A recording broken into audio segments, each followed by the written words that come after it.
In this episode, I'm going to review a 1080p dash cam. So we're going to put this one up against my existing Ojocam 0801 and do a comparison of the quality. We'll do both daytime and nighttime shots. Let's check this one out. In this episode, I have a full HD car dash cam. We're going to check this one out. Here's our specifications. It's got a 3-inch 960 by 240 LCD, a high resolution super wide angle lens, multi-language. It'll record in 1080p, 720p, and 480. Video format, it's AVI. It says MJPEG. Wonder how that's going to look. And uses micro USB, 5 volt, 500 milliamp. Has a 3.7 volt polymer battery. And we're going to see how the quality of this is. I am going to compare the video on this to my existing Ojocam. It's an old one. I've had it for a long time. You guys have seen the video quality off my existing dash cam mounted on my window in many of my driving videos, as that's what I use. I'm going to put this one up alongside of it, and we're going to run around today, and I'm going to do a bunch of shooting with this today, and I'm going to do a bunch of shooting with this in the dark, and we're going to put the two of them side by side, and we're going to look at the footage. So let's take a look at this thing here. Here's what the specifications are. It's got a wide angle 170 degree viewing lens. Can support, looks like it can support only 16 gigabytes. Oh, that sucks. I don't think I have any 16 gigabyte memory. I hope it'll work on 32. It's got motion detection, G sensor, loop recording. It says full 1080p HD. We'll find that out. And let's open this thing up and take a look.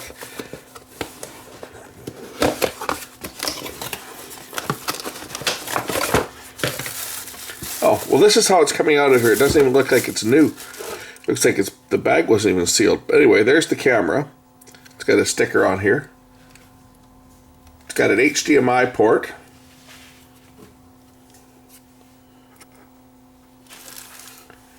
And it's got the micro USB for the power. I guess it's micro USB for the power. What do we got on the other side here? We've got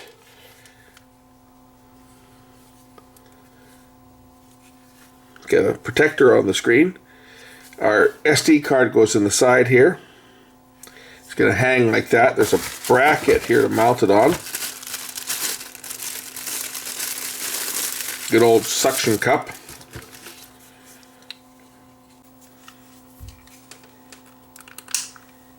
So it goes on just like that. And then this sticks to the window.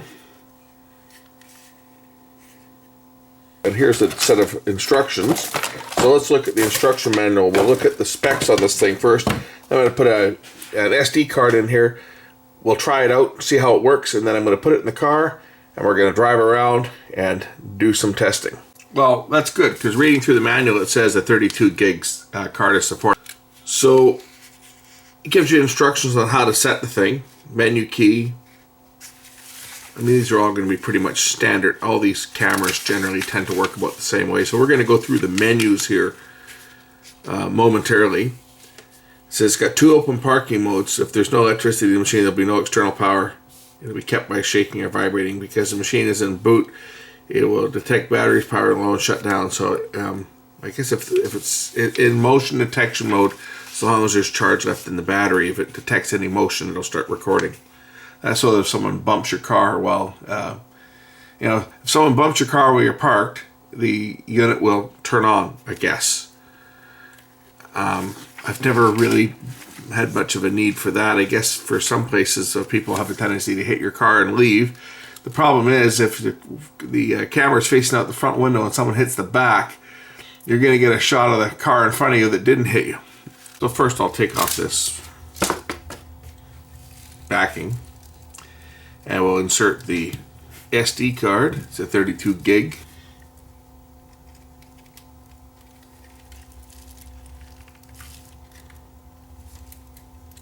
So the SD card is now installed. Now when I power up the camera, I've got it powered on a power supply here.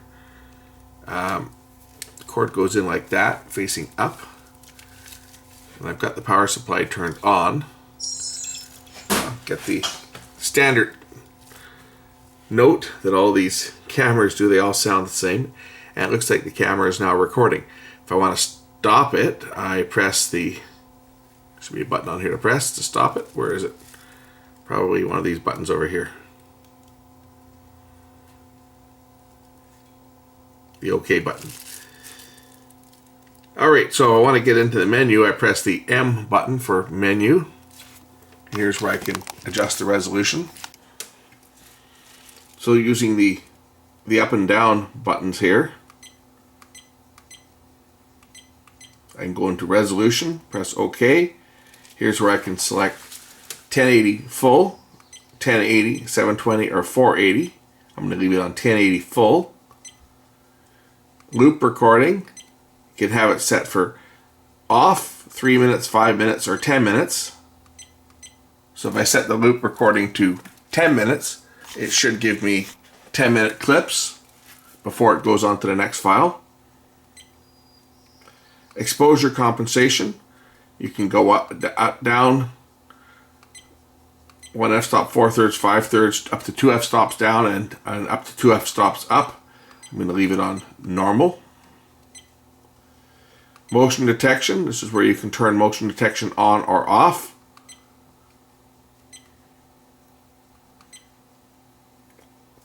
And then if I press, then the next one down here is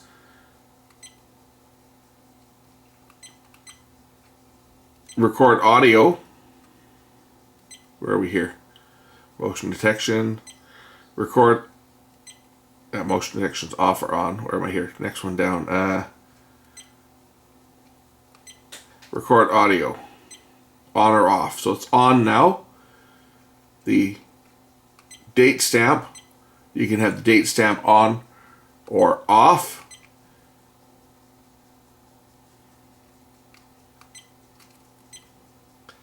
And the G sensor, low, medium, or high. This will determine how much of an impact has to be made before the motion detector will start recording, I would imagine. There. Now park mode, that's the next one. I press the M key a second time. Park mode.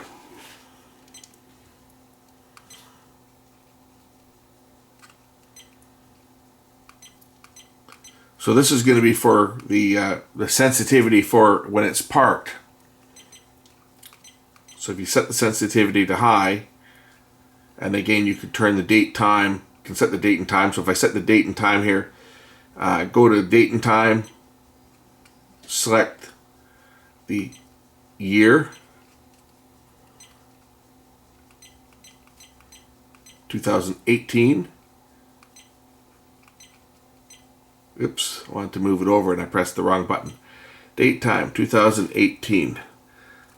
It's probably the M button. It is the M button that moves it over. So it's the 5 of 19. So the, oops, wrong button.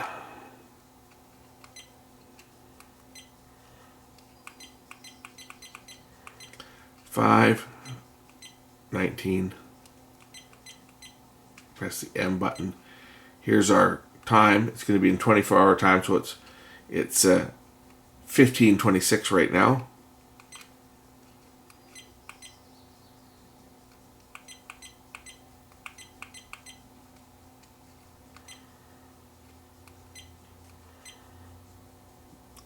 It's going to display year, month, and date. Okay. Auto power off. You can have it off, set it to 1 minute or 3 minutes. This is to power the camera off after you've shut off the power.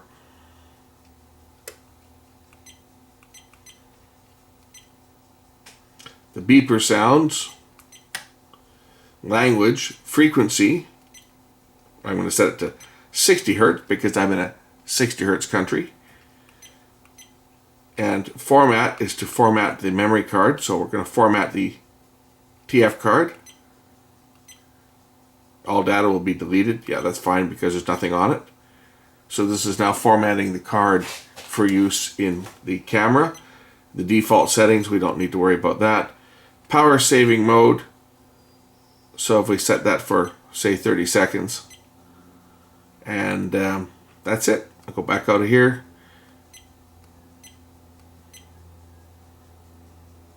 And then if I press the record button here, it should start recording. Oh, wait a minute. It's not that one. It's this one here. Okay. When it's in standby, it's okay. And now the light is flashing and it's recording.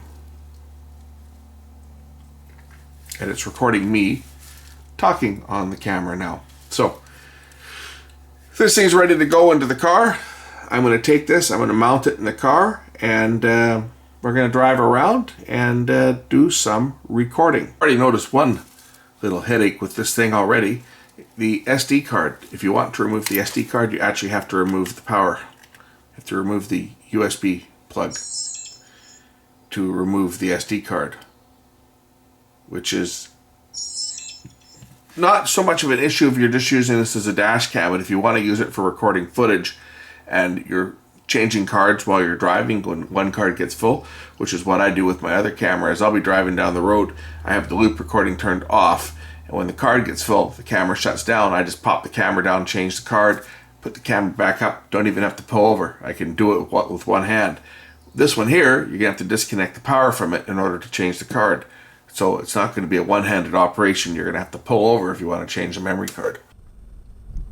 Okay, I've started recording, and I'm going to drive around a bit during the day here so we can compare the picture from the new little camera that we're testing here compared to my existing Ojocam. Now, I'm not changing the sound. This is the actual sound recorded from the camera. As you can hear, the sound is kind of low and kind of tinny, but it is what it is. Yes, I realize that my window is a bit dirty there. I did kind of blast it off with water, but there's a lot of pollen right now, and my window's got a bit of dirt on it, but that shouldn't affect the picture quality that much, and it's going to affect the other camera exactly the same as this one. So this comparison we're going to do a direct comparison, shooting at the same time. Again, this is the new camera that I'm testing here.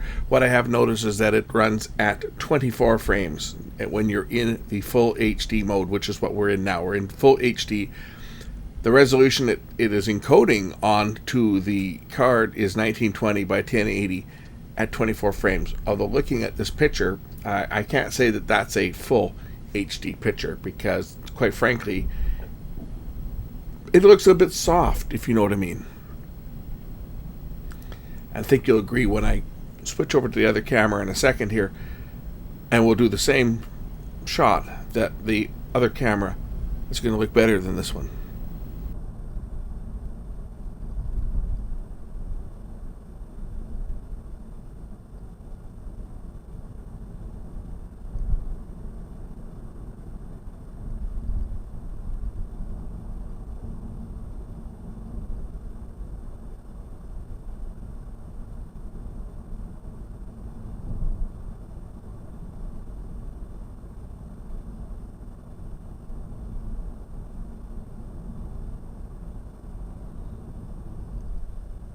Okay, now that we've taken a look at the footage from this camera as I'm driving around during the day here, we're going to now look at the same scene done with my 5-year-old Ojocam 0801. I think you'll agree that it looks better.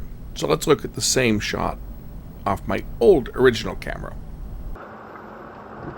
Okay, I've started recording, and I'm going to drive around a bit during the day here so we can compare the picture from the new little camera that we're testing here compared to my existing Ojocam.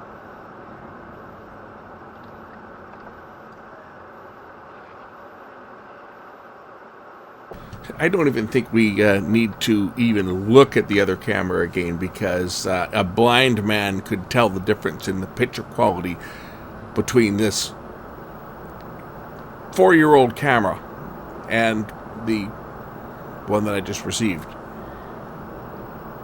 They're both rated at 1080, full 1080. it might be encoding in 1080, but it's certainly not delivering a 1080 picture.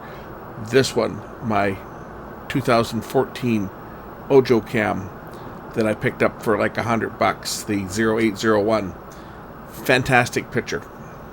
The new one, I'm not too impressed with it now.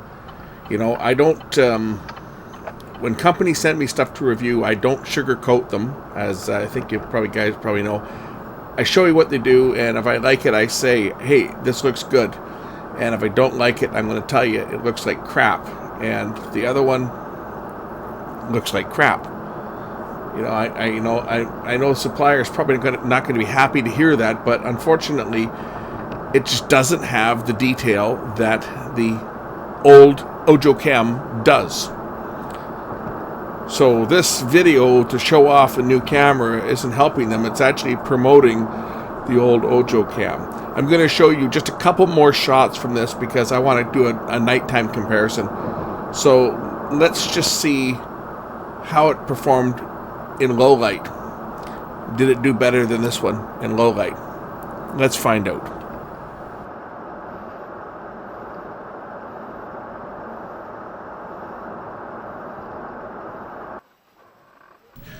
Okay, now we're starting out with the Ojocam. It's not quite totally dark yet, so I'm going to show a little shot down this road.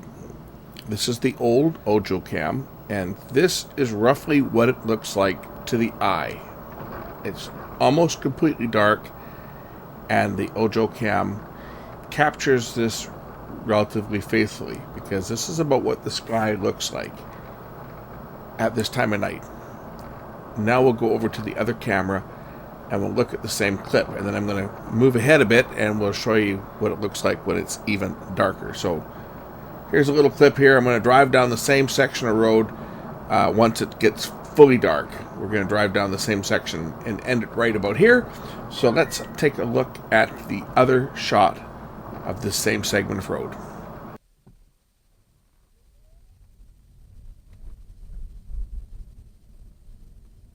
So once again, here's the same segment. The picture is quite a bit more noisy, and yes, it does look brighter. The sky is certainly brighter on this shot here. Again, you can see the motion stutter, and that's because this camera records at 24 frames. It doesn't record at 30 like my other camera does. So when it's going through the editor, it's being converted up to 30 frames, which is giving you a bit of a motion stutter. I don't know why they picked 24 frames. It doesn't make any sense whatsoever to go with 24 frames. Now, it does do 30 frames when you change it from full HD down to just regular HD. So let's skip ahead and take a look at that image. So let's switch it from full HD to regular HD 1080. Okay, I've now taken the camera out of full HD and just put it in regular HD. Now, what this mode does is it changes it from 24 frames to 30 frames. It does change the perspective on the road, so it's not quite as wide an angle. Again, same lighting conditions. It's dark. It's actually looking much brighter on the camera than it really is. It is almost completely black out there, but on this camera the clouds still show to be relatively bright.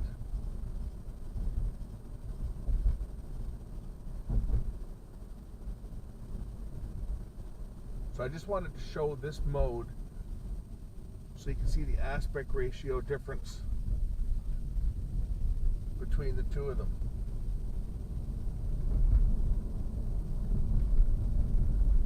In this mode, the camera's actually shooting 1440 by 1080 is the resolution. In full HD, it's 1920 by 1080. So it's shooting 16 by 9. Once again, we are still in the standard 1080 mode, and I'm going to get to the light here and we'll switch it down to the full HD so you can see the aspect ratio change. Now, once again, when it's in the standard HD 1080 mode, not the full HD, it's a 1440 by 1080. as opposed to a 1920 by 1080, and it's also only a 4:3 aspect ratio. We'll go back to the full HD mode again. I'm still getting the light here, so we have a cutaway so I can see the difference in the aspect ratio while the car is stationary.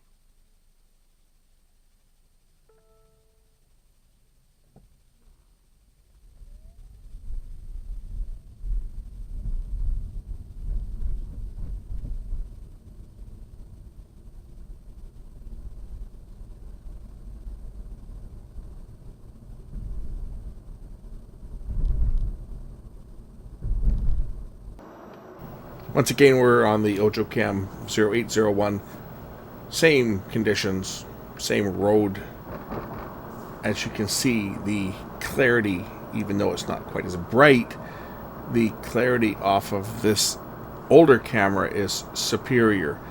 And when I pull up to this light coming up here, where I did the last shooting, watch the other cross traffic. It's not going to stutter across the screen. It's going to be fluid because the frame rate is considerably higher on this one. Let's check out that light. So I'm just pulling up on the red light. This is where I changed the aspect ratio of the other camera from the 4:3 to the 16:9. But as you can see, even on the 16:9, it doesn't have the actual field of view that this camera has. So notice the traffic, how fluid it moves, even in the dark. Yes, I realize my window's a bit dirty there, but that's not what's causing the bad picture on the other one. It's just the camera isn't as good. So we'll finish it up here, just driving up the road here until it gets into a bit darker area. I don't think I need to even go on anymore because I think by now you guys know which one has gonna deliver the goods.